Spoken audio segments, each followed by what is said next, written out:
Des grains venant tout droit des montagnes chinoises et un savoir-faire artisanal pour un café bruxellois. Dans cet atelier de Laken, c'est l'heure de la torréfaction. À la torréfaction, ça se fait à la fois avec un contrôle de la température, mais aussi ça se fait à l'oreille et à l'œil, parce qu'à un moment donné, il va commencer à sécher et on va entendre un crack qui est aussi un signe d'une étape de cuisson. Et voilà le résultat qui est presque prêt à l'emploi.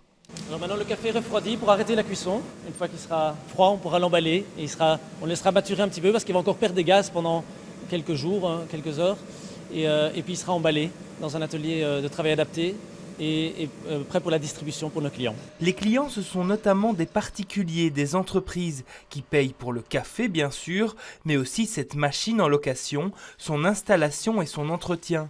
Le tout pour une trentaine d'euros par mois. Il y a une urgence de changer le mode de consommation et donc l'intérêt que j'avais, c'était ce modèle de l'économie, la fonctionnalité, et puis le fait aussi que sur le marché aujourd'hui, le modèle dominant, c'est la capsule. Et je me suis dit, un jour, pour le budget qu'on met dans une capsule, on pourra avoir le meilleur café en grains et l'utilisation d'une machine, et c'est comme ça qu'est né le projet.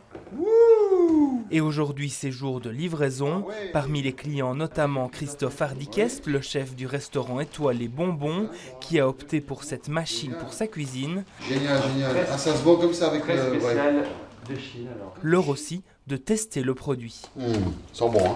On a un produit d'artisan, pas d'aluminium, pas de capsule, beaucoup plus sustainable, beaucoup plus de réflexion sur la manière de consommer.